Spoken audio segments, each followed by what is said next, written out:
I did. Okay, good. Welcome, everybody. As we continue our series, Sacred Sinai, I have a real honor and pleasure to have invited and gotten an acceptance from Diaz Dixon, who's been a real force in the Reno community as well as in Las Vegas in multiple social action programs and activities. And we've asked him to speak today about speaking with children and grandchildren about race and racism.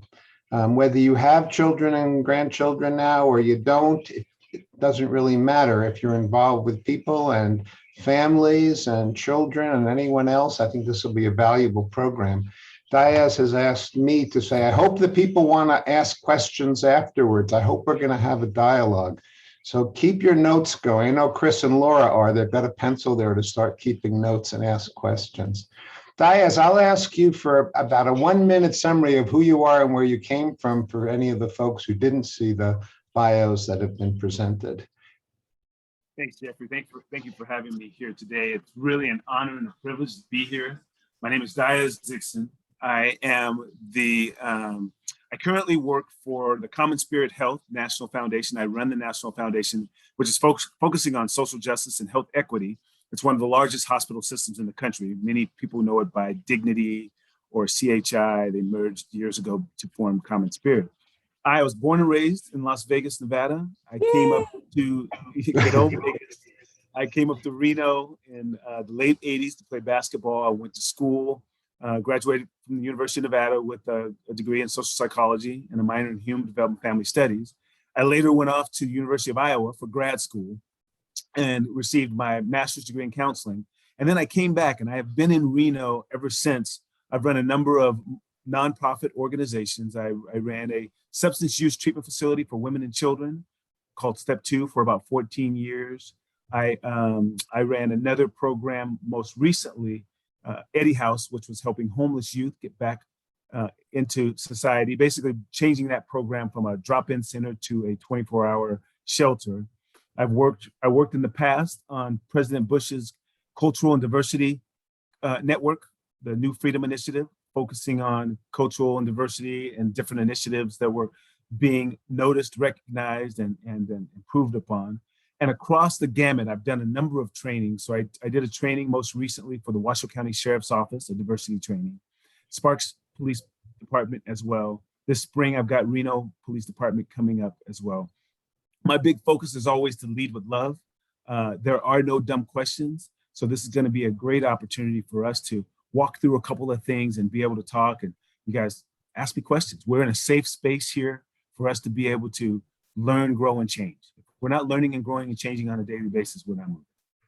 Diaz, I think we'll ask people to mute themselves now. And if you'd like to ask a question, put it in the chat and Myra will kind of survey the questions and summarize them. And then we'll open it up afterwards for a verbal give and take. But while he's speaking initially, why don't we just use the chat box? Thank you. Fantastic. So let me get everyone all set up.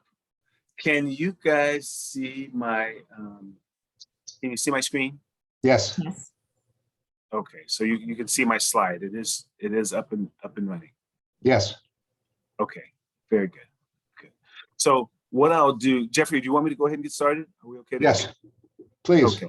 So as I told you before, I work for Common Spirit Health. I also have a consulting company that I do things on the side. I have a number of nonprofits that I volunteer for and provide advisement from anything from diversity issues to board development issues. But really, it's about starting to have the conversations that we need to have. We've avoided for a long time these conversations. Let me make sure that I've got everything up and going. So you guys can see why are we here? Yes. Okay, good. That's the last time I asked that question. I did a training a couple of weeks ago, and I think I got into about slide 8 before I realized that the participants couldn't see what I was talking about. So I want to make sure you can see that. When I ask the question, why are we here? It can mean so many different things. You know, why are we here? Why are we sitting on this call? Well, obviously, Jeffrey has done a great job at setting us up for us to have this conversation. It can also mean, why are we here as a society? Why are we here where we've got so much conflict that's going on, so much division, and it seems like it's growing and getting worse? And we know that in order to fix it, the adults have to be adults. We can't sit and wait for our kids just all of a sudden to snap out of it and just go, okay, we have the solutions in place. So we have to pay close attention to our past and our history and what has happened, particularly in the United States of America, because we've got so many different cultures that have come to form what is this great country. But we have to acknowledge that conversations have to be had and understanding why we're here before we can start moving forward towards solutions. And we also have to recognize that learning is a journey. Oftentimes we go to work, or we go to, we might go to synagogue, or we go to church, or we go somewhere where someone's speaking, and we might be doing it to check a box. Learning is a one-time thing where we sit down and we hear someone speak about it, or we're given a pamphlet, or we fill some information out, or we go online. But learning can never be checking a box. It's a journey. So even as we continue to talk about how we can recognize the beauties in one another, we need to take a look at, we're not going to go to one particular training and learn everything we need to know, and all of a sudden everything's cured, everything's better. We have to move forward, and we have to recognize, what are the ways that we learn? So before we even get to how kids learn, how do we learn? Because we keep finding ourselves in the same place because we don't pay close enough attention to how we absorb information and utilize it, and how it continues to impact us to be better people. So most of our learning, as you can look on this slide, you can see most of it is 70% of our experiences, 20% comes from social interactions, and only 10% really comes from sitting in a classroom and gathering information, things being thrown at you. Well, how are we really going to stretch ourselves if 70% of our learning comes from our experiences? If we look around, most of the time our experiences are with people who are very much like us. We are experiencing things with people who grew up in the same neighborhoods, or people who have the same cultural backgrounds, people who eat the same food, people who share the same values, whatever they may be. Rarely have we broke out of those particular systems to learn more outside of people who are much like us. So as we're looking at that, we have to make sure that we don't treat learning as an antibiotic. We don't get to come and listen to Diaz talk today and then just go, okay, it's done. What we have to do is we need to continue the conversation. We need to continue to talk about the things that are difficult, and oftentimes the things that are uncomfortable.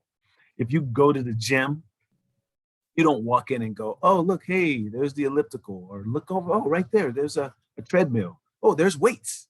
And then you turn and walk back out of the gym and go, whew, oh, that was good.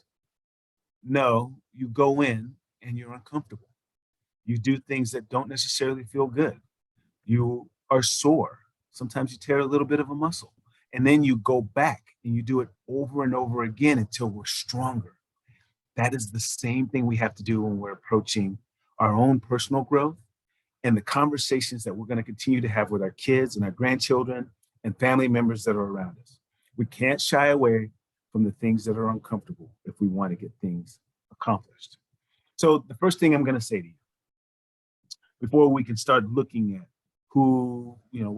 what we want to tell our kids, we have to take a look and kick our own tires. Implicit bias. Those are the attitudes and stereotypes that affect our understanding, actions, and decisions in an unconscious manner. These have been around for a long time, and they've helped us navigate through this world. And when was the last time we really just kicked our own tires? I know we can all fall back and reflect upon the time when we realized our parents weren't right about everything. That was probably much later in life. We're like, oh my gosh, my parents aren't right about everything.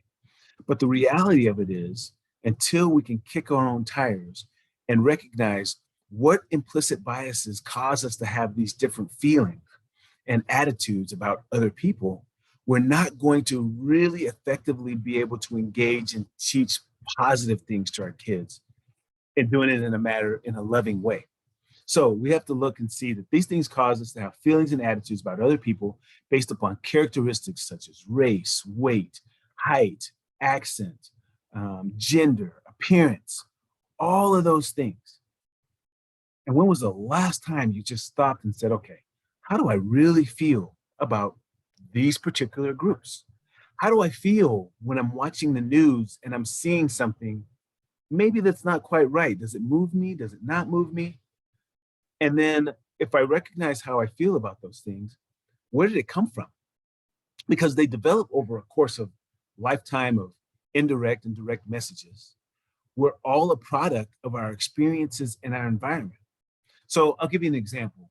When I was younger, when I was much younger, I grew up, I lived in the projects in Las Vegas, and on that was called the West Side at the time. And when I was in kindergarten, my best friend and I were out burning ants like boys do. And now that you guys all know that, I can't run for any public office. So that excludes me on that one. So that's okay. But in the meantime, we're burning these ants and we're in this abandoned car. The car catches on fire. We both take off running. Later that night, his father came home and killed him. My parents knew at that point in time they had to do something different. They didn't know what, because they both came from impoverished backgrounds. They both came from Mississippi.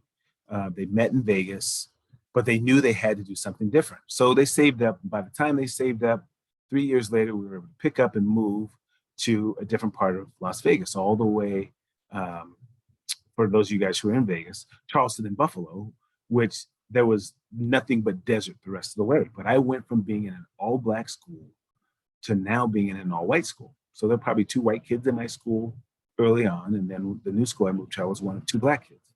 But what it did was, first thing, I recognized that there was a huge difference in the school, how people treated me, how people were talking. There were a lot of lessons to be had through that. Most of us aren't going to have those type of lessons where we're picked up out of one world and dropped down in another world. But we do have many interactions that we had in our lifetime where we were confronted with a situation, or we saw something that was going on that was uncomfortable or wrong by one group or another, and it has caused us to have these particular implicit biases. Where do they come from? So the first thing I'm going to ask you guys to do now, second thing I'm going to ask you to do is, and I'm going to go back to that story a little bit later. I want you to pick a number in your head or write it down. I want you to pick a number between 2 and 9. I want you to take that number. I want you to multiply it by 9. Now you've got this 2-digit number. If you don't have a 2-digit number, we're going to have a separate conversation. So hopefully you've got your 2-digit number. I want you to take your 2-digit number, and I want you to take those numbers and separate them so you have 2 numbers. Okay. I want you to add those numbers together and subtract 4. Now I want you to take that number you have and I want you to correlate it with a letter in the alphabet. So if it's a 1, I want you to think A, 2, B, 3, C. Work your way down till you find your letter in the alphabet. Now that you have a letter in the alphabet, I want you to picture it really big. I want you to picture an animal that starts with that letter. Picture the general color of that animal. Picture it running its environment. And then I need you to tell me, how's your gray elephant? So if you've got a brown emu, you've been watching too many Liberty Mutual commercials. So you have a brown elephant. You have a gray elephant now.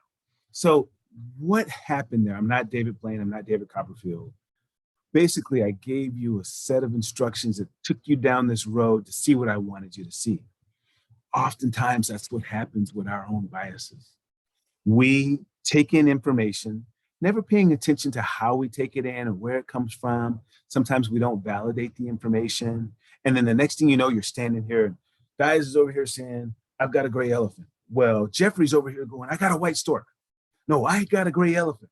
I got a white stork. The next thing you know, we're divided.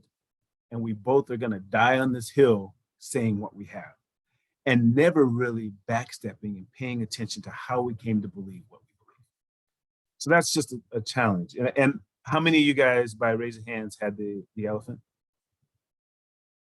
Okay. All right. Very good. Very good. I got to always do a test on that. So it leads me to another story, the next story that leads to the kids. So there was a man that was walking one day, and he saw these elephants, and they were tied up with these ropes. And the ropes were tied to a small peg in the ground. And he couldn't believe that these elephants weren't just taking off and pulling away. So he saw a man standing there, and he walked over to him, and it turns out the man was a trainer. And he said to the trainer, he says, "You guys have these guys stuck on these little ropes. How are they not just pulling away and breaking from their bonds and going elsewhere?" And he said, "Oh, that's very simple. When the elephants are very young, we put them on these very same ropes, and we put the stakes in the ground. When they're little, they know that they can't pull at it. So they'll try it, and then they realize that they can't break free. As the elephants get older, they know that they've tried it before, so they can never break free, so they never try again."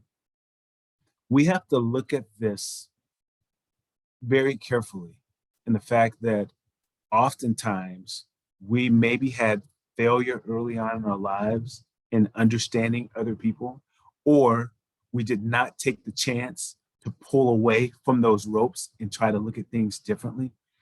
And our kids oftentimes can be conditioned by us not even wanting to pull at the rope or have the conversations.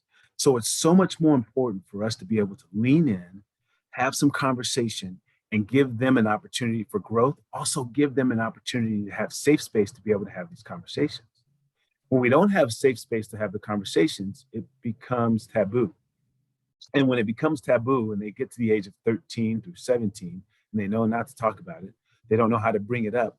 And remember, if we go back to that 70%, where we are typically hanging around people who are very much like us, maybe they haven't had a lot of exposure to different cultures, then the questions never get asked. And then we lean on assumptions, and we find ourselves looking at the gray elephant. So that's how I want to set the stage first and foremost, of why it's good to challenge ourselves and to be a little bit uncomfortable. We are either unaware of or mistaken about the sources of our own thoughts and feelings. Oftentimes we don't even know where they came from, because we don't pay close enough attention to say, "Oh, you know what? That came from my dad. My dad wasn't necessarily right about a lot of stuff. And maybe I need to explore. And maybe it's time for me to open up the door to start having some deeper conversations about these things. And it's also time for me to get a little uncomfortable." So that's what's important about helping us understand who we are as individuals, and kicking our own tires and trying to figure out, before we start teaching or engaging in conversations, let's figure out what the biases are that we have, what leads us down that road. There are over 150 different types of biases, 150, and they all impact us on a daily basis. And oftentimes, that's what we use, again, to help us navigate through life. So here I am now in third grade, and I move on to Bell Pittman Elementary School. When I first get there, I was put in special ed classes. So, and I'll be honest with you, like my first 2 days in there, maybe 2 or 3 days in there, I thought white school was really easy, because they were showing me, do you know the difference between a pair of shoes and a pear, the fruit?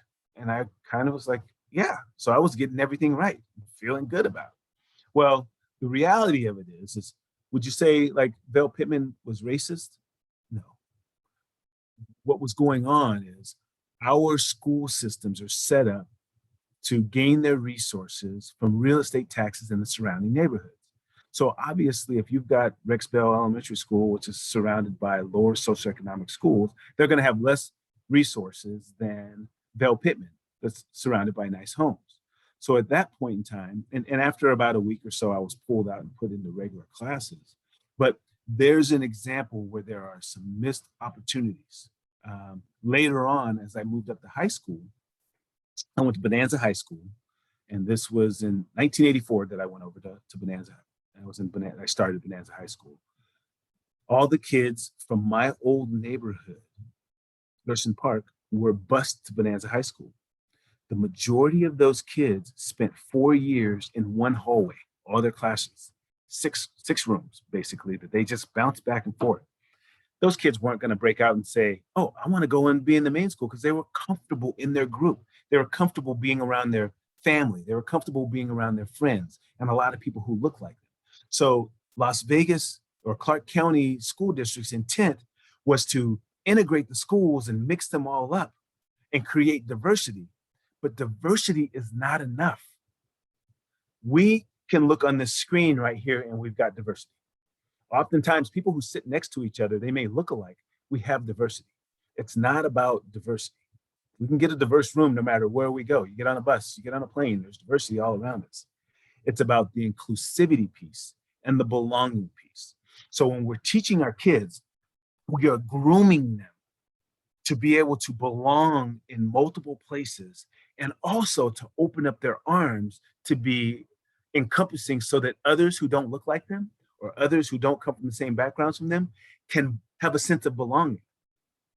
And that's where we oftentimes miss the mark. So a quick, did you know? So I guess actually before I move into the next phase here, am I missing any questions or thoughts that are out there? Or because I can start blabbing and I want to make sure that I don't miss anyone.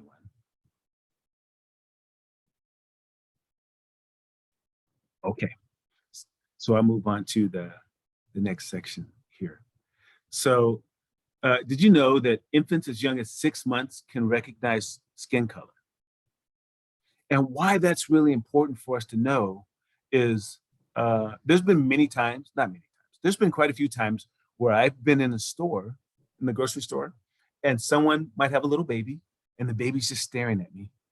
Or maybe the baby's just a little bit older and the baby points and you can see the mom or the dad going, no, no, no, don't point. It's okay for that baby to point. It's okay for that young child to recognize the difference. And oftentimes we're raising our kids to say, hey, we don't recognize skin color. We don't recognize color. We do want to recognize color. We want to recognize the beauty that different people bring and all the different cultures. Just as, could you imagine if all of a sudden one day we passed the declaration that we could only have potatoes and rice the rest of our lives and all the wonderful foods we'd be missing out on? Each and every beautiful culture that sits here in the United States brings a lot of beauty to what we have. And we need to get to the point where we can be more comfortable with recognizing those things and acknowledging them. Because I'll just say this much, if some of my Jewish friends and I have had some fantastic conversations. It didn't really happen until I got to college. I didn't have any Jewish friends that I knew of until I got to college. And the more we dug in, the greater the respect that I had and realized that there were some pieces of life I was actually missing out on. So we don't want our kids to have the opportunity. We don't want them to be robbed of the opportunity of missing out on things. If they're recognizing it early and we start shutting them down and kind of closing those things down because we think it's wrong, we're teaching them that, oh, okay, this is uncomfortable and we should not be engaging in this. And, by the age of 2.5, research has shown that kids will oftentimes start leaning towards kids that look like them. But you know what? That's nothing out of the ordinary, because girls will lean towards girls and boys towards boys, and interests start to come into play. But we have to teach that that there's nothing wrong with leaning towards people who have very similar interests when they're little kids. By the age of 3, they're forming judgments about people based upon racial differences. So oftentimes we got to pay close enough attention to what do we have on the television? What's being said? What are the things that we're saying with our own biases and our own, maybe sometimes there are some gestures that we might have that we're not even paying attention. That's why I fall back to kicking our own tires. We're leading with love and we're figuring out what we need to do better, learning, growing, and changing on a regular basis. Then we will be much better teachers and better examples. And what children learn, hear, and witness from family members and friends and others in their community about race plays a major view of how they see this world and how they're going to continue to navigate through it. And that comes from a study that's been done at Yale. And I promise you, when you start looking back and kicking your own tires and trying to figure out how you came to believe what you believe, you're going to see some biases that you probably never even recognized. So as I now am in high school and I'm playing high school basketball, one day I looked up and I didn't recognize a lot of these differences till much later. And I looked up and I recognized that there was one giant section, one whole section of Black kids, all from Gerson Park. And then 3/4 of the gym were white. They were all cheering for me because I had friends across the whole entire gym. And one day I'm walking out and one of my buddies, a friend of mine who's white, says, "How do you know all those guys?" Because in his mind, I was one of him. And I said, "Well, those are my cousins. And some of those guys are kids I grew up with." And it wasn't until then I had this aha moment that I was living in two different worlds that I was bouncing back and forth in between, which we all live in. We all live and navigate in two different worlds. Everyone on this call, if I sat down with you one-on-one and said, let's talk about the different worlds that you've had to live in. Growing up as a child, you have navigated through different worlds, whether you're in your synagogue and then you're moving to school, and if you're surrounded by a number of people who didn't share the same religion, or then all of a sudden you move into the corporate world or the nonprofit world, the professional world, the school world versus your home, because language is spoken very different in your home than it is in your professional world. And we all have experienced that, but probably never paid attention to when we flipped that switch. So how encouraging and how enlightening will it be when we can start having conversations with our teenage children or grandchildren about the different worlds that we navigate through and we bounce back? We have a lot to learn from them and them us, and then we start creating those extra opportunities to work out in the gym, tear some muscle, be more comfortable with who they are and what they stand for. Because we don't want our kids and children hiding from who they are because the world tells them that they're different. So let's dive in and start having a conversation about it. And this is a simple slide where I talk just generally when our kids are getting ready for school, how exciting it is for them to be ready to go back to school. The first thing we're thinking about is, oh, we got to get them the right clothes and we got to get them all the school supplies and make sure that they look good, because we know that first impressions can never be taken back. So oftentimes the first thing we're thinking is, let's make sure we get them in there and set them up for an opportunity to be successful. But we're only thinking most of the time about the physical appearances of what they're putting on or how they're acting, or well, we may correct them and say, hey, in order to make friends, you can't say this, you can't do that. And perhaps it's time for us now to start thinking even deeper when we're talking to our kids. So when they come home, we say, oh, okay, so how was school? Did you have a lot of fun? Oh, good. And then what are the kids like in your classroom? What do they look like? And they may step back and go, what do you mean what do they look like? Where are you going with this, Grandpa? And say, well, do you have brown kids in your class? Do you have girls? You have boys? And then they say, oh, yeah. We are now working them out to be able to accept and recognize the differences. And then they're met with love and loving conversation to go, oh, well, look, okay, Grandpa just brought this up, or Mom just brought this up. And this is something that we can kind of regularly talk about because we haven't done that for so long. So it is time for us to regularly engage in conversation that is even uncomfortable for us at times. It's time for us to do it with intent. And it's, and if there are certain things that come up, certainly first and foremost, Jeffrey will give all of you my email. So if there's things that you don't want to ask or you're uncomfortable about doing on this particular time on this call, please email me. Let's catch up. Let's talk more. If you want to meet for coffee, we can always meet for coffee and sit and chat. For those of you here in town, and if I'm down in Vegas, I'm happy to catch up with you guys down there too.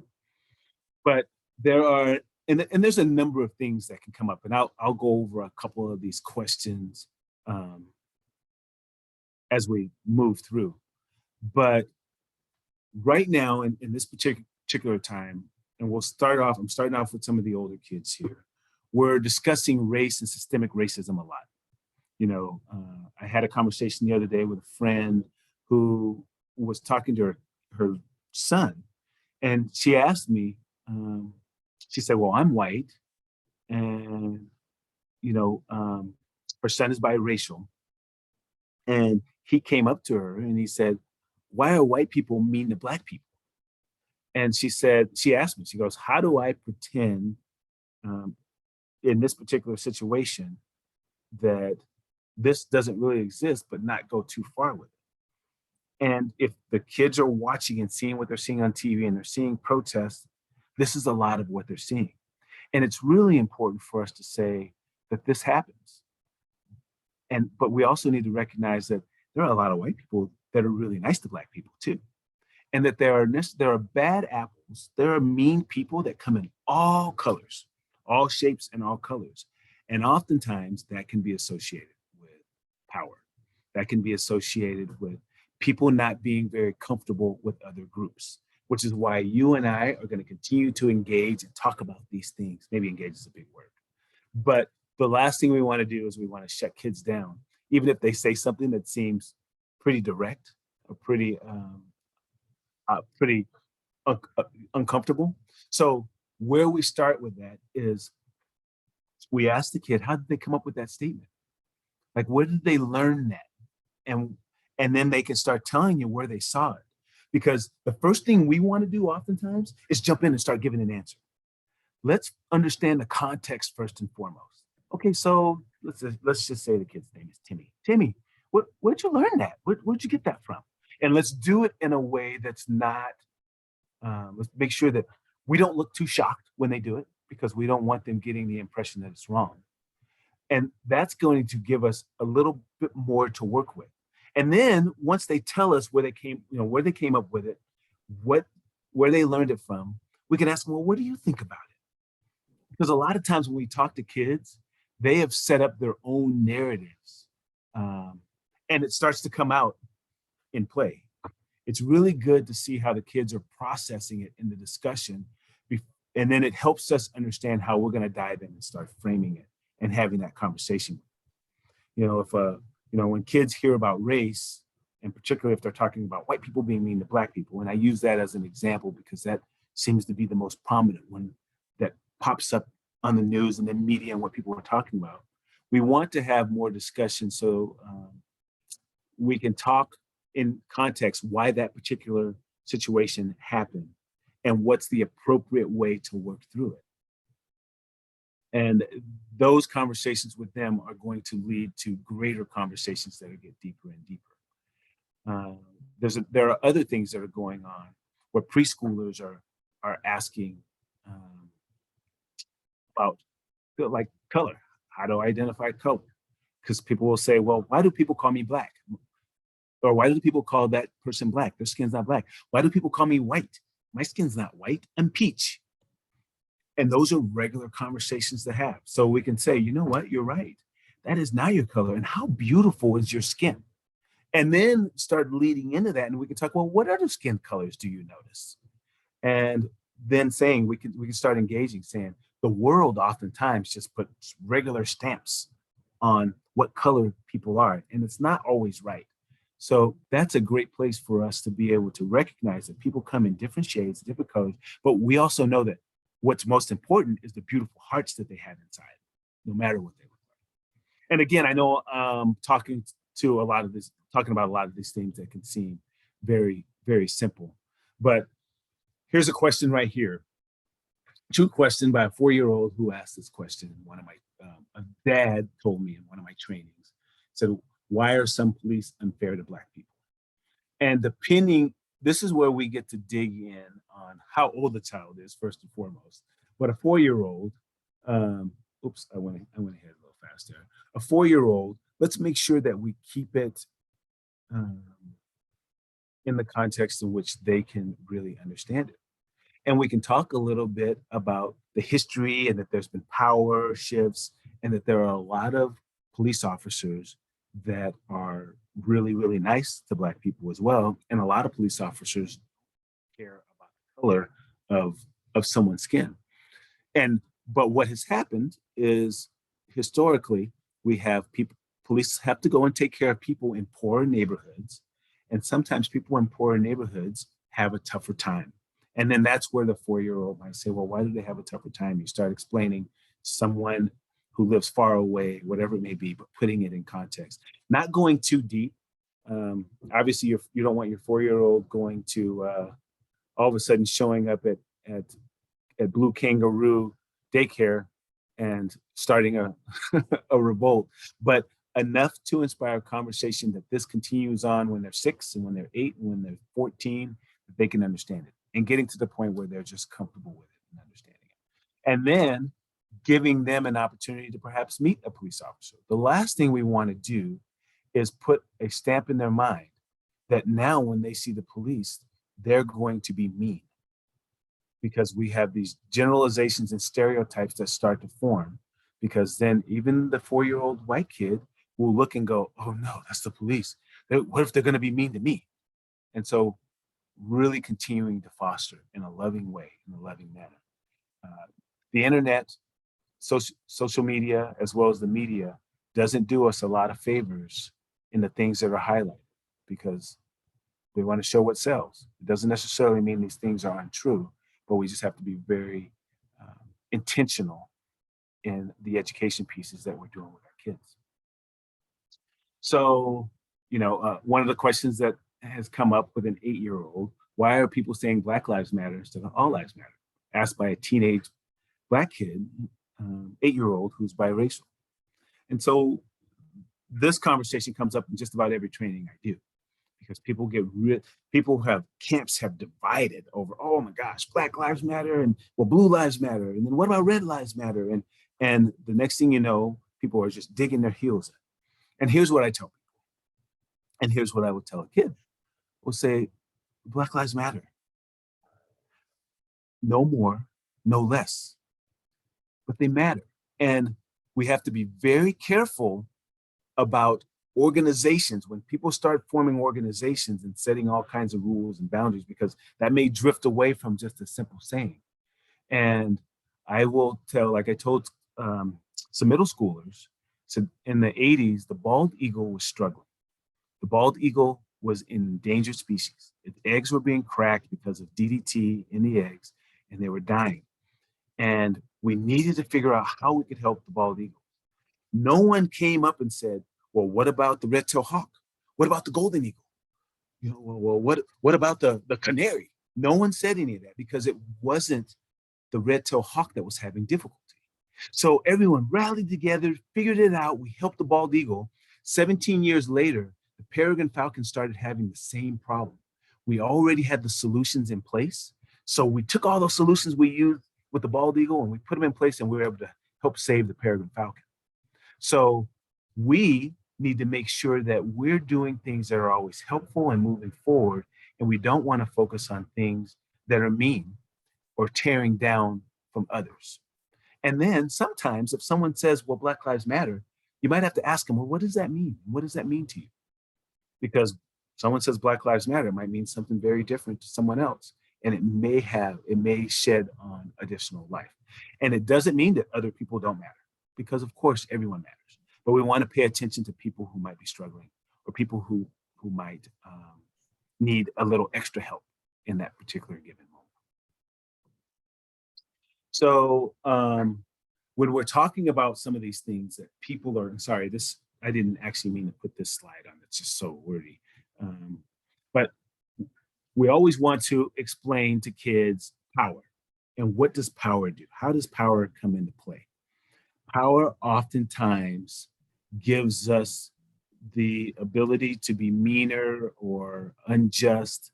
It also does the same thing in our systems. And oftentimes some systems are designed to be that way.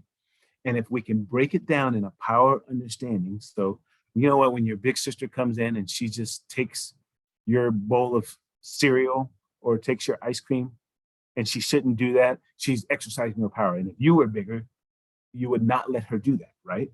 So there are different ways to start having these conversations about this, and how it's really important that we use our power in a loving manner, and we don't use it to make other people feel bad, sad, or wrong.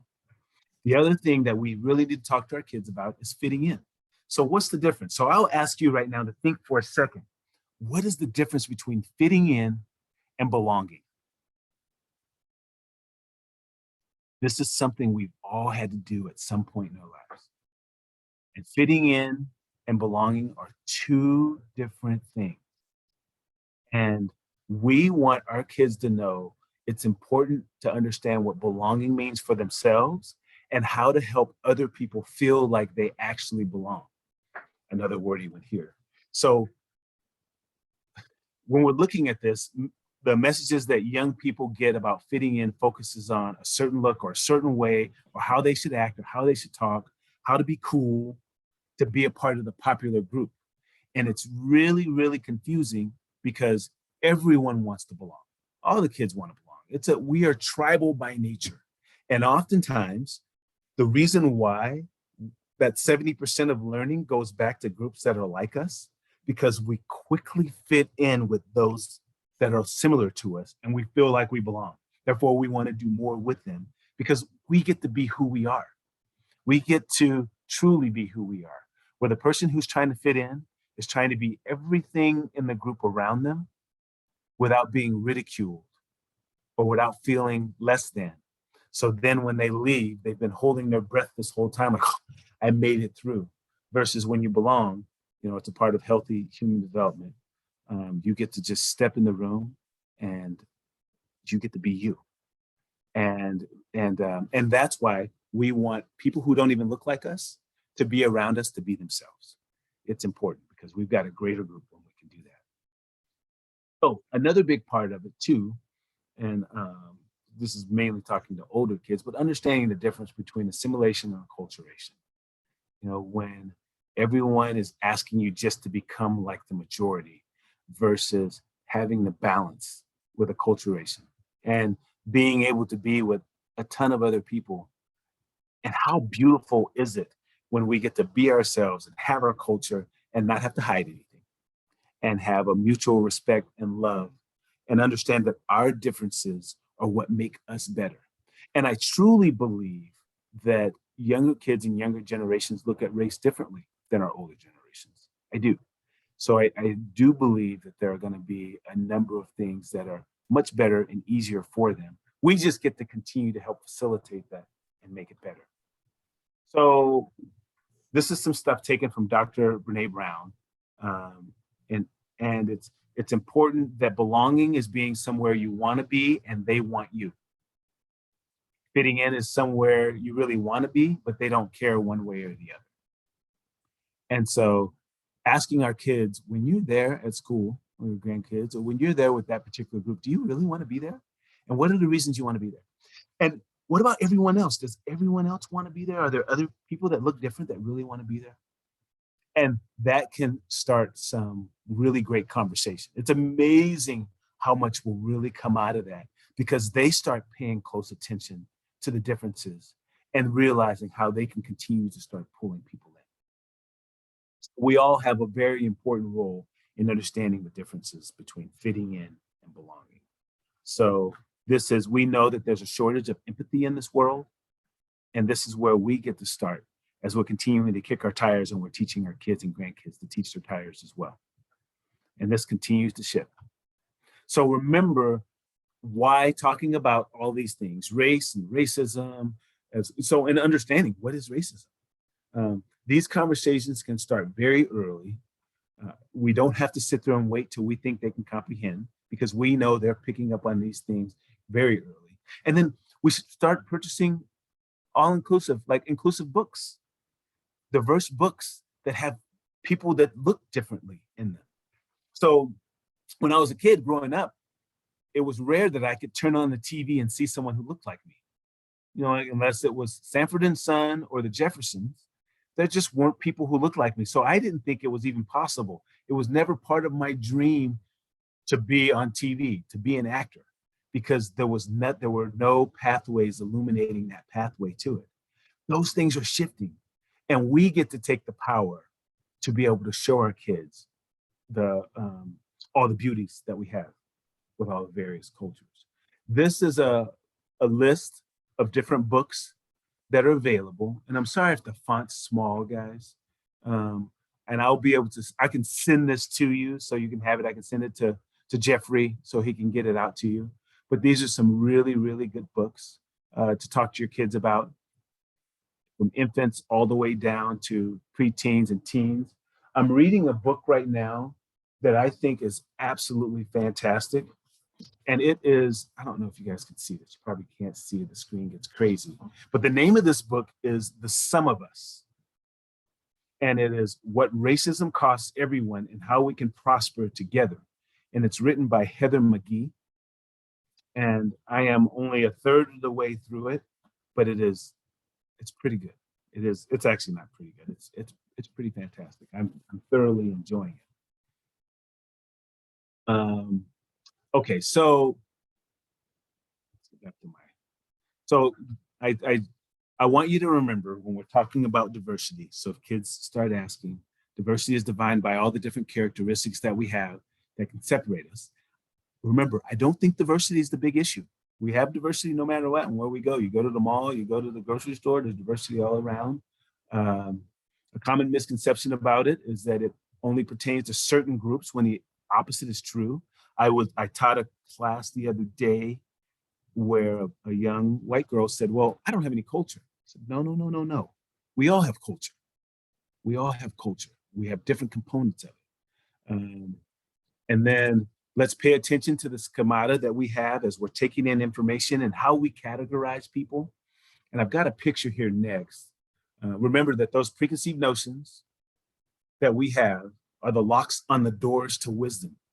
So when someone walks through a door, we have preconceived notions about who they are, what they're like, what they might sound like, until they start talking and shifting those. There's nothing wrong with having preconceived notions because we've used these biases to navigate through the world. Let's pay attention to what preconceived notions turn into biases, preferences, racism down that continuum. That's where we get in trouble. So when we are, and then what can we do to battle those and to start stretching ourselves outside that 70%? So when you see these particular individuals and what they're wearing, you've got preconceived notions. If this person walks through the door, from the first minute I came on your screen, you have preconceived notions about who I might be and what I might be like. And they continue to shift and change. Now, if we've got barriers and blind spots that we're creating, let's understand that those blind spots that we have, when I see someone who looks like this, and this is what I automatically think, how can we continue to stretch ourselves so they don't carry forward in future generations? Now, I'm going to stop sharing the screen here now because I have not given you guys enough time to be able to chat. And what I would like to do is, and I will apologize right now, I did not get a chance to see if there was anything in the chat. But are there any questions? This has been me blabbing at you, and I need to give you guys an opportunity to be able to kind of talk. Myra, did you have something you were going to say? Yeah, I was just putting a book in the chat, Diaz, that's about a Jewish biracial kid. That's a really great book also for kids. I was going to add to folks' list that you gave. That's great, Myra. Thank you, because then I'm going to pick up that book so I can order it as well.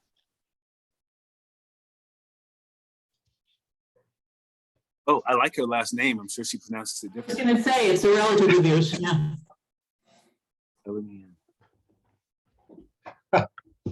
The other thing I just would offer, Diaz, is that when we started this and framed this series, the conversation, particularly in Reform Jewish circles, has been about the difference between welcoming and belonging. Because there was a whole thing going on with our movement where there was this thing called audacious hospitality, and we're going to welcome. And the thing that has now come up is, you know, that welcoming is like, it's my space and you can come in. Belonging is, it's a space that we're all going to try to want to be a part of. Welcoming is very status quo. Belonging is transformative, or potentially so. And I set it up as welcoming is what we would call a mitzvah, which is a Jewish it's a religious obligation, which sounds good. But I don't think it's enough. I think belonging is what we call Kedusha, which is sanctity, which is why we call this series Sacred Sinai. And I think that's sort of a distinction that we use to frame this whole thing. That's beautiful, and you're right. There is a difference there. So when someone belongs, they have a seat at the table. They have a voice. They have an opportunity to talk about what makes them feel good, is what also some of the things that don't make them feel as good. And people are actually listening. So it's one of the things that's really key in helping people understand how to listen. Well, listen and silent have the same letters. And we're not silent enough, particularly when people are a little bit different. And so we need to figure out how to do that, how to actually be silent and create safe places and safe spaces for people to be able to actively engage. Yeah, and it's not a seat at the table, it's a table that belongs to all of us. It's not just my table. Somebody was going to say something, I'm sorry. Yes, Dr. Yeah. Thornburg. Oh, yeah. I was going to say, first of all, I love this talk, Diaz. I love sort of the loving and nurturing frame that you put, that you're encouraging us to have in terms of talking about difficult issues with children and with ourselves. But I also think that there's this root issue that might sort of give rise to maybe some other creative solutions. And to me, the root issue is, how do we nurture curiosity?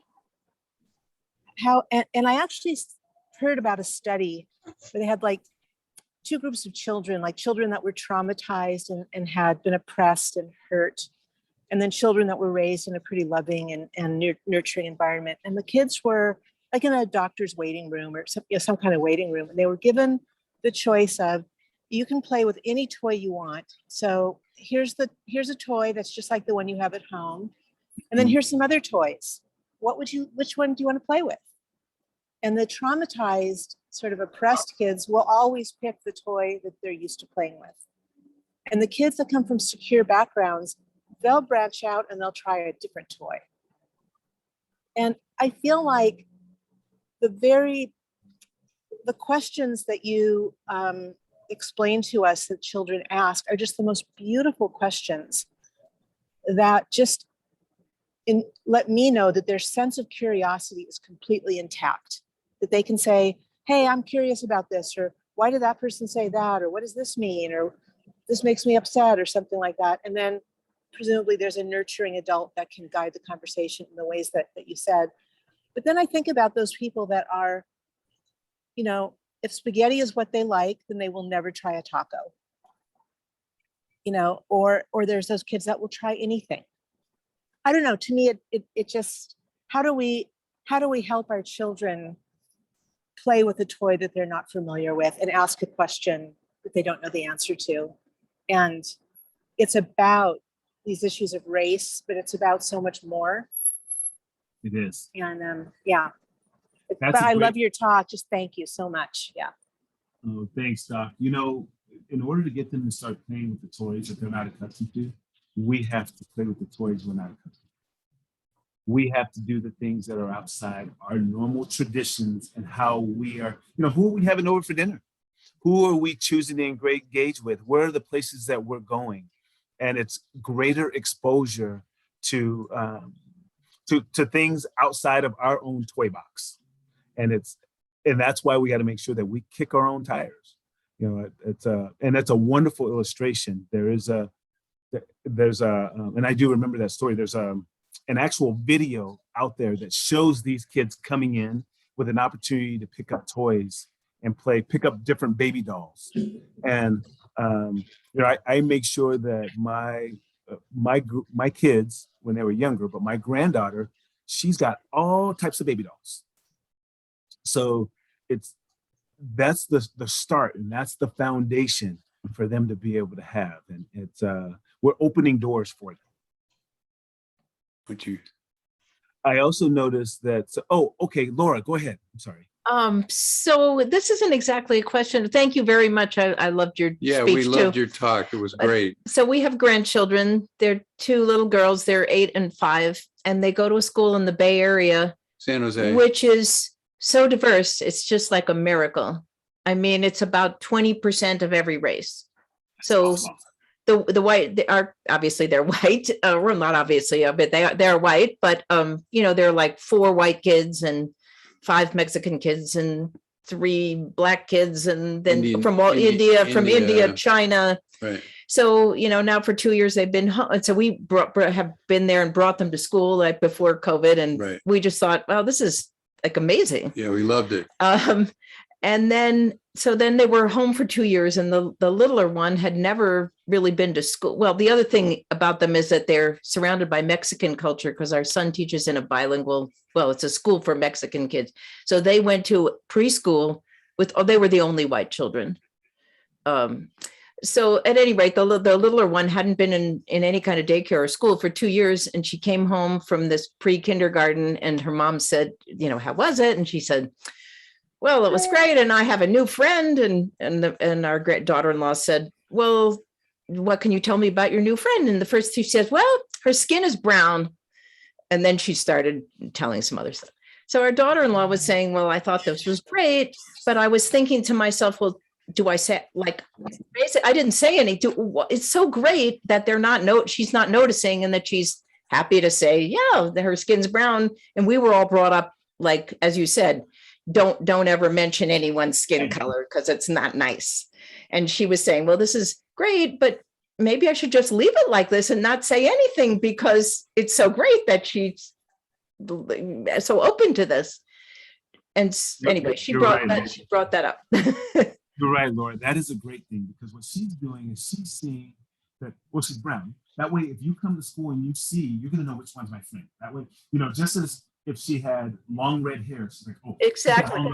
She's doing it as a description thing and not necessarily as something to be afraid to talk about and engage in.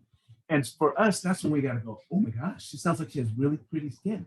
And, and then we can just roll into it. And kudos to you as grandparents and to your children, what you've done and what you have continued to foster with them. Because even though we grew up in a time that, we're not supposed to do that, we're breaking the mold and allowing them to stretch themselves, to have what we see as uncomfortable conversation becoming comfortable and the norm. And now they can get to the nitty gritty of, my friend is a beautiful person, has a great heart, is a really good friend. That's what it's all about. So that's great. I've got also an issue that really bothers me quite a bit, and that's what about microaggressions? Because I'm not sure, I don't really understand microaggressions exactly, because sometimes it's just curiosity. It's like, I'm a retired doctor, so I was I volunteered at the COVID vaccination site at the rodeo grounds in Reno, and we were given shots one afternoon, and these people drove up, and there was an Indian man and his wife who drove up, who were dark, which would mean to me they're probably from the southern part of India. And my wife and I happen to love South Indian food. It's our favorite cuisine. I mean, of all the Indian food, that's the one we really like. So I said to him, I said, where are you from? And then they said, India. And I said, yeah, but where? And then they told me, and it was down in the South, which I thought. And so then I said, well, I want to know if you know of a good South Indian restaurant in Reno where I can get some of this food, because I miss it, and we had a really nice kind of conversation, but somebody might have thought what I was doing was a microaggression by saying, where are you from? Because I recognized that they were different from me. Right. But we've also spent time in India, we realized. Right. Yeah. No, and what you were doing is you were connecting. You were in a loving manner reaching out and connecting and saying, looking for something where there might have been a way to link and have an engaging conversation. Some people are going to be on the defensive because being Indian in Reno may be, there's probably a number of negative incidents they've run into. But when you engaged in what you did was you softened it up for the next person that's going to ask them where they're from, because they drove away going, oh, those are great people. What a great guy. Okay. And now the next person, that is not microaggression. That's connecting. And we all, like I said earlier, we all want to be tribal. we also all want to connect because there are more things that connect us than divide us. So keep asking. Thank you. Thank you. I will. Yeah. Awesome. I see in the chat, it says, are there other countries or cultures that we can learn from in regards to welcoming and belonging for folks of different backgrounds? Well, I'll tell you, Europe does it much better than we do. In 2019, I was in the fall of 2019, my wife and I and two other couples went to Southeast Asia. So we were able to go through Cambodia, Vietnam, and then over to Thailand. It was a phenomenal trip. It's the first time probably that I've ever gone 3 weeks in my life and not seen another Black person. And people were coming up on a regular basis and they would touch my arm and go, and they nod and then they keep walking. And I knew it wasn't from a racial standpoint. It was from, oh, okay, I've never seen a Black person. As a matter of fact, my wife, who's white, the very first night in Cambodia, we went to have a couples massage, which, you know, couples massages are like $20 for two. And I got up to go to the restroom and she turns to my wife and she said, your husband, that's your husband? She said, yeah. She goes, oh, he's attractive, but he's Black. And she said, yeah, he's Black. And she's like, is it from the sun? And she said, no, he was born that way, but she never had a TV. So there was no reason to be offended. There's no reason for me to be offended by it. And the whole time I was down there, I realized that people just wanted to know, wanted to come up and see. If their way was coming up to connect by coming up and touching me and nodding and then walking on, and so be it. Then that's it. If I was their first experience, then let it be a positive experience somehow. And so in Europe, the reason why I think Europe maybe doesn't have as strong or as heavy of issues as we have is they didn't have slavery in the manner in which we had it. So slavery is not far removed. So if we think about my last grandmother passed away 3 years ago. My grandmother, we don't know how old she was because she wasn't allowed to have a birth certificate. And she had things really, really difficult. She was albino. So she had blonde hair, blue eyes, but she was African American. So she received a lot of racist issues from both sides. But the reason why I say that is we are not far removed from our slave history. And so it's with that being in mind, and remember, immigrants that all came over here struggled. All immigrants came over here and struggled. So when they got here to this country, there was a reason why the majority was trying to push them down and put them through crap that they shouldn't have been putting them through. Excuse my language, I'm sorry. But as we move forward, some of us were able to navigate through our modified caste system because of the color of our skin. Others weren't able to. So when we're looking at the struggles that we're having and why we're just now starting to come out of this, we need to be fair to ourselves that we're not far removed from some ugly parts of our history. I heard a Black journalist interviewed one time on the radio. I think it was NPR. And I honestly don't remember her name, but she said something that really hit me. She said, slavery is America's original sin. And I thought, man, she is right on. That is a heavy, heavy duty statement. And it's something that as Americans, we have to live with and got to kind of sort that out. And it's complicated, you know. It is very complicated. And oftentimes we don't want to talk about it. Let's look at right now, people are saying, oh, CRT is being taught in school. The reality of it is CRT is not being taught in school. CRT, the theory of CRT is not what people are engaging in. I read an article last week. There's one particular state that said they will teach about Jackie Robinson, but they will not teach about why he came and integrated before. So when you're cutting that out, you're not giving a really clear picture as that we weren't welcome. I mean, we were maybe we took him and we welcomed him in, but he didn't ever really belong because of our history behind that. And, you know, and some people will argue it makes other people feel guilty. Our kids, none of us on this call took part in those atrocities, but it's important for us to understand that it is a part of our history and why we are here now and why we want to continue to make this a better world that we live but we're very quick to put labels on things. As soon as we put a label on something, we can make it the big bad wolf, and it gives us a reason to separate and start arguing on things. And we need to know that people are going to say stupid things. And when you say something stupid, own it, research, figure it out so that you can be better about it moving forward. I mean, look at Whoopi Goldberg. I mean, there's a great example of someone who said something that was completely ignorant, in my opinion, very, very ignorant. And we need to just hold one another accountable for these things, and let's figure out how we can learn, grow, and change on all of it. I want to jump on for Whoopi's defense, because I think actually it's really interesting that happened so recently and we're having this conversation. Because, I mean, talk about implicit bias. I mean, Whoopi Goldberg is smarter than that, but what she was coming from was her own lived situation of what race is like for her in this country, and then she glommed it onto Nazi Germany where it wasn't correct. But the other thing that I want to say about Whoopi Goldberg is it seems to me she did it really right, because the next day she had Jonathan Greenblatt on The View and heard from him what was wrong about what she had said and learned, and came back having incorporated that in the apology that she offered. The people I'm ticked at is ABC, because I thought they had a phenomenal opportunity to use that as an opening to do programming for the next couple of weeks around exactly all the things that she had opened up. And instead they sent her home. Myra, you're so right. And that's why, one, we need to be more forgiving, particularly for people who can say, you know what, I was wrong. Because there's not one of us at some point in time wasn't wrong about something.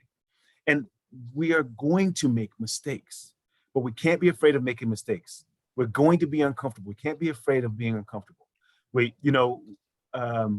can't be afraid to fail, because otherwise we're the elephant that doesn't want to pull away from that rope, because we've been stuck all the time. Just like we can't be afraid to say, where are you from? So that we can have the opportunity to engage. And then let's use it as an opportunity for us to grow. And you're right. That was a great opportunity for programming for people. And they blew it. But the other thing was Barbara's comment about trauma. You know, it's one thing to say be uncomfortable, or it's another thing to say allow for people to make mistakes. If you're coming from a place where Whoopi Goldberg was coming from, where she lives as an African-American woman, and all the crap that means in this country, it's hard to go there. And similarly for Jews, it's hard to allow people to make mistakes when in our DNA is broiled this terror of what anti-Semitism has meant in terms of assault and genocide, right? So it's really hard to be forgiving. It's really easy, let me put it the other way, to immediately not trust and jump to the assumption that somebody's really, trying to kill me or something like that. Right. But now we can take a look at that and say, here's an opportunity for growth. That requires a lot of trust, and you don't. Yes. In groups where you don't necessarily know people, that's a hard commodity to come by. It is. Yeah, it is. Actually, I wanted to ask. Go ahead. Oh no, I was going to say, when you fall in that pothole, the next day when you get back on your bike and you go riding to school again, don't fall in the same pothole. Maybe you'll fall in another one further down the road, and and so time shows. I also want to mention that I don't think it's about not being afraid. Like, we should not be afraid to ask these questions or not be afraid to make a mistake. I think we can always be afraid, but if our fear is protecting us, yet we know that it's really something that we value. Like Chris's example, he was kind of afraid of asking this person where they were from in India, like, would this hurt that person? But he knew this was not about moving away from this person or exclusion. It was about connecting. And so to me, it's really okay to be afraid when the direction you're heading is toward sort of getting to know somebody and sharing yourself in an authentic way. I think that kids would be afraid to talk to somebody that they had never seen before. They're afraid to talk to a kid who's in a wheelchair. They're afraid to ask, how do you go to the bathroom, or does somebody have to do that for you? They're afraid to ask that, but yet if they do ask it, friendships emerge. You do. Well, Yeah. and that, and you're right, Doc. You know, Yeah. you don't want, you know, you're going to have that fear, but you need to understand where the fear comes from. I say all the time, fear is false evidence appearing real. Oftentimes we fear things that are going to happen, and it stops us from doing what we need to do to go through because we've made all these assumptions. Don't let false evidence appearing real stop you from asking where someone's from or engaging and diving in. And not every time is it going to be a wonderful outcome at the end, because someone may have their own stuff they're dealing with and they don't know where to go with that. So it's Well, you know, there's that statement that's popular about, you know, what would you do if you knew you couldn't fail? Or what would you do if you weren't afraid? But I think a more interesting question is, what would you do even if you thought you probably would fail? Or what would you do even if you're very afraid? Because that's about good trouble, right? That's about taking risks and pushing the limits. And that's, I think, where we are right now is yes, nothing's comfortable about any of this. no, you're right. Jane has a question in the chat. Jane, do you want me to do it, or do you want to ask it yourself? I'll ask it. Diaz, do you have any thoughts about dealing with racism or prejudice or that negativity from one's own group? So we talked about little girls, you know, and this is a little brown girl, this is a little whatever. What do we do when we have a little girl who is saying, well, you're not as good as fill in the blank, and that person is the same demographic, whatever? Thoughts?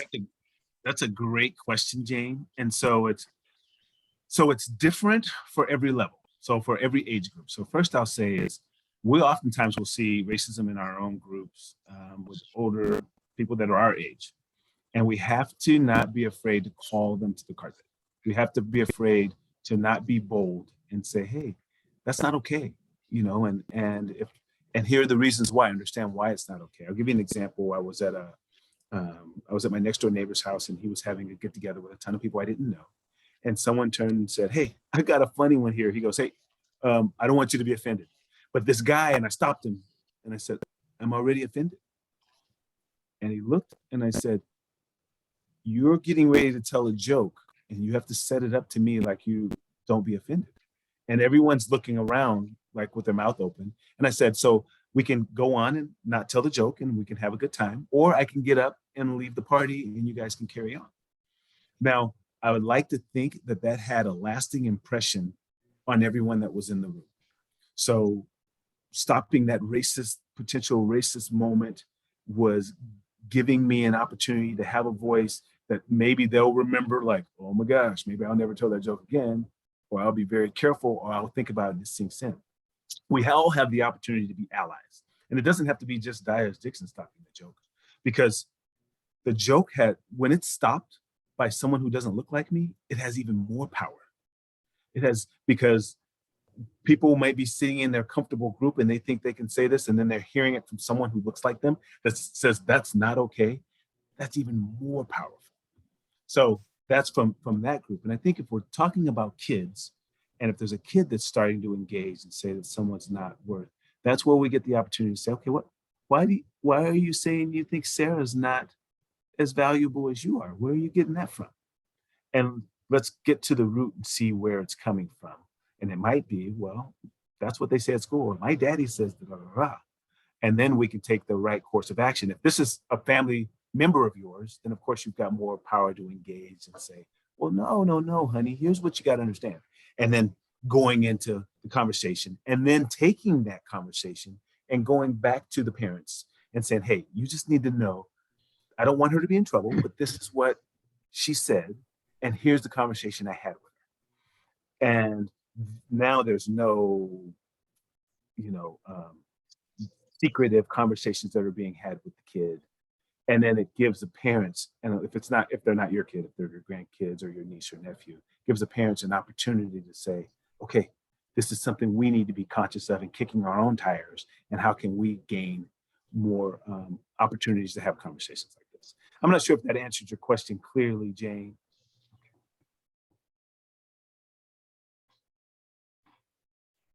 Any other questions or thoughts?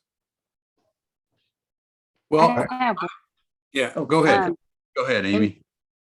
I was raised in a multicultural family, and I have a biracial child and a biracial granddaughter, and then I also have a white child.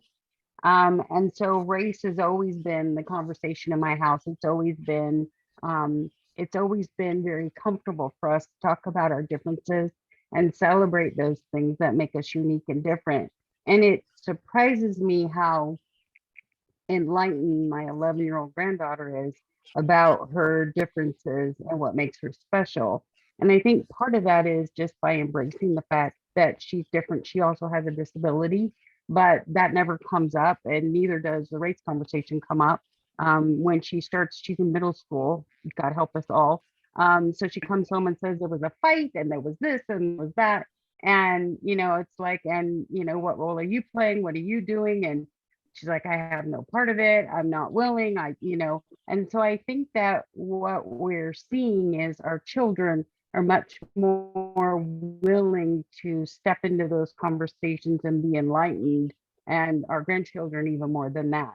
And I think that will help us. I don't think they can help but be involved in that kind of conversation. I mean, Reno's not exactly an equitable distribution when it comes to African American or Hispanic folks versus white folks, but both having a child and a grandchild that are biracial, it's interesting to see how well integrated they are and how confident they are in being able to express themselves and being able to offer what they have to offer that has nothing to do with the color of their skin. So I think sometimes if we look to them for the lead, we can also get from them, where are you coming from? What are you talking about?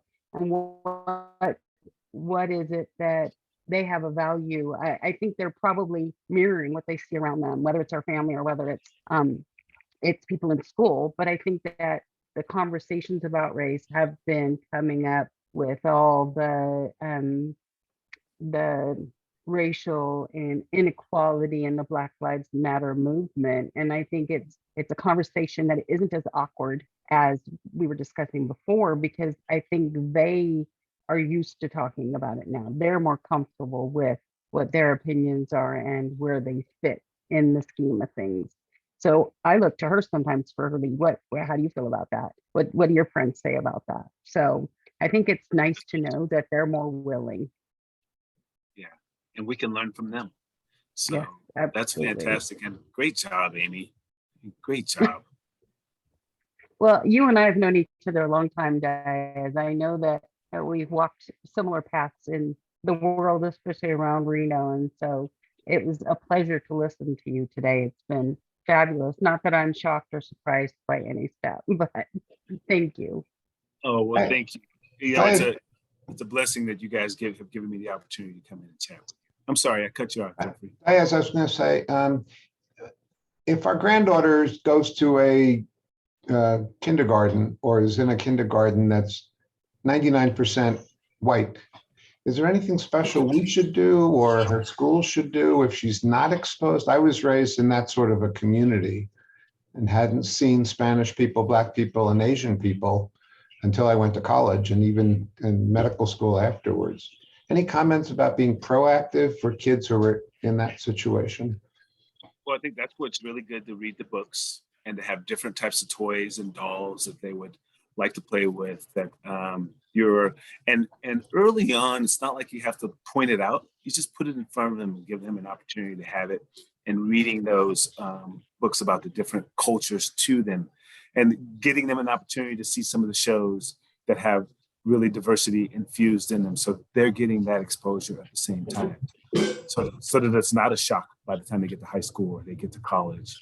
Again, we are products of our environment, and oftentimes it's where we live, we might not have a ton of diversity. So anytime chance you get to go to Disneyland or something that may be a show or a play, things like that, take the opportunity to go, because they're going to ask questions and they're going to want to know, and that's going to open up doors for great conversation. Thank you.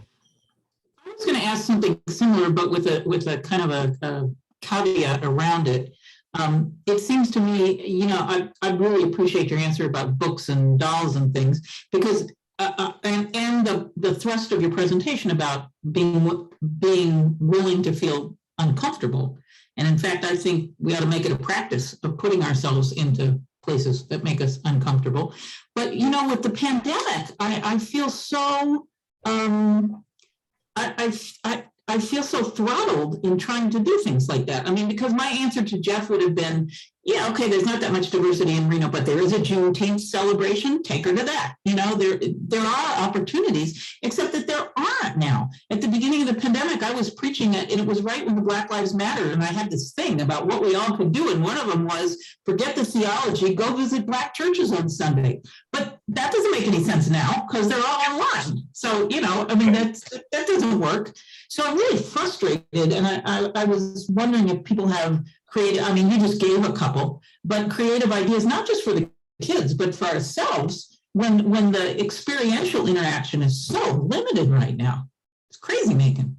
It really is. The pandemic has done a number of things to us. It's been very difficult from the mental health perspective and how it's isolated us and put us behind these screens. That's our real own contact with a lot of our communities.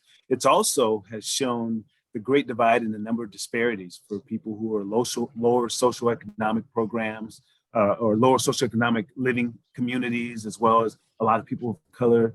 So now is also a good time to engage with a number of nonprofits.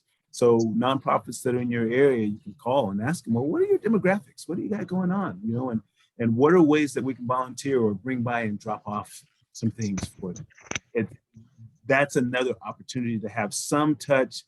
We're going to be a little bit before we can come out of this pandemic, I think, to safely be able to get back together.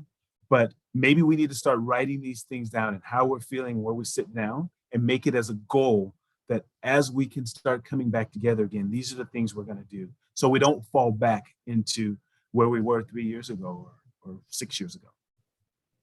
Yeah, one of the things that I noticed in the pandemic, that this is tangential, but I think it relates, when there was the hostage taking in Texas of the four, I just forgot the rabbi's name, but anyway, Rabbi Charlie.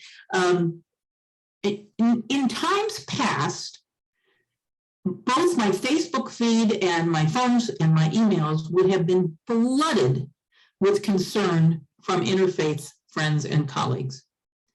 That didn't happen this time. And when I went on Facebook and sort of griped about it, and all of a sudden on my e-list among my rabbinic colleagues, they too noticed it hadn't happened anywhere near like in the past that kind of thing would have happened.